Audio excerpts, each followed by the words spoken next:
So with Mr. T, he did go out for a little potty break. My little one said she'd like to help out. Ready, Teddy?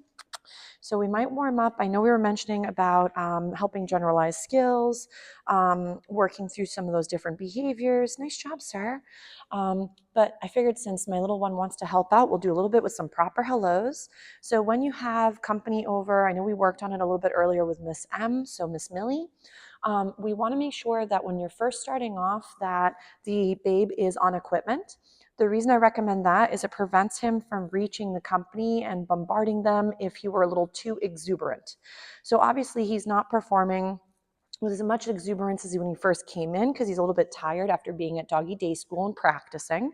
But Ebba, is it okay if I come to visit you in just a moment? Okay, so I'm going to do a little bit where I walk away. Ready, Teddy? And then we're going to approach our friend. If the approaches are really nice and soft, so Mr. T is not rushing his friend, he's just chewing on a piece of his little kibble. He said he didn't want that one, but he prefers his other little chunks. So let's say as Mr. T is near the distraction, but he's not going and bombarding her, you could be feeding him for being soft near the thing. So remember, if let's say he shows interest, ready, Teddy? Yes, I want him to practice going towards the thing, but being able to disengage and go back to it. So ready? So we might come over a little bit closer, get a little stationary position, like hanging out in front of me or to the side of me with a couple little check-ins. Is it okay if we were to come say hello, Ebba? So if, let's say, sometimes it's easier for the puppy to approach the thing or the thing to approach the puppy, make sure that your pup is part of the process. Oh, I dropped one. So let's say your babe is normally a bit overwhelmed. I would never force them into a hello if it makes them feel nervous. So that's okay. He'll find that one later. So we're going to go ahead and say, Teddy, let's go say hi. And here's a few snacks. You want to toss them on the floor? No, Ebba doesn't feel like doing some find its. All right, so let's say Teddy is going to go and visit Miss E. Do you want to pat the puppy though? Did you want to say hi to him? So why don't you come over a little closer and we'll say, Teddy, let's go say hi. And go ahead, Ebba, and you can say hi to Mr. T so you can love him up a little bit. Yes, he's just a baby. He does like smooches. So, but can you give him a little lovey? Say hi, Teddy. Oh, that's very nice. So as Mr. T is getting some loveys, what a good boy. We're going to feed him for these lovely little caresses. Just watch out for his cute little fluffy tail. So as I mentioned earlier, we do have some noises going on in the building around. So if, let's say, Mr. T is a little bit unsure, we could also feed through some of those weird noises he's hearing.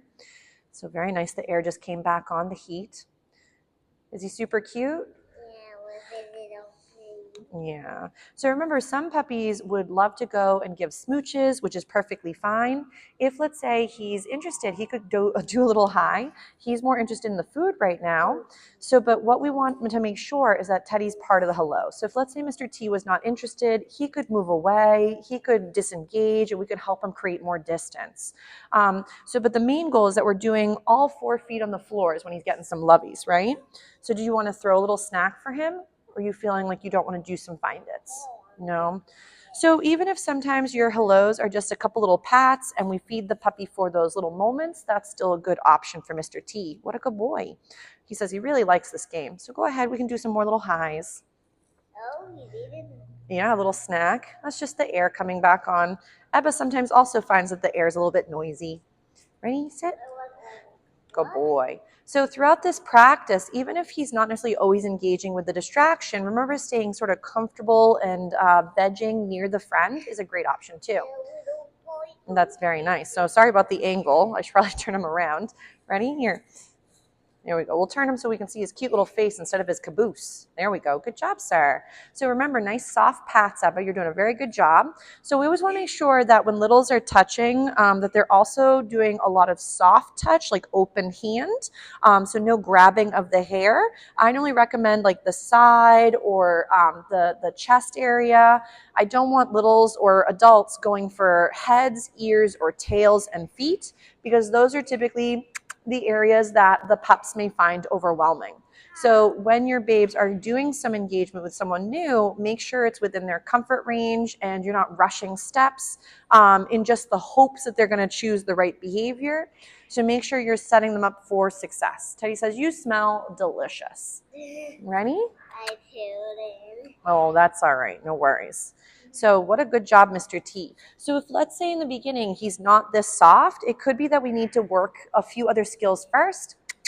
He says he's very nice. Well, he's always very soft and fluffy, but what mommy means when I say soft is that he's comfortable and calm, or comfortable and a little bit more relaxed than excitable. Ready, Teddy? Yes.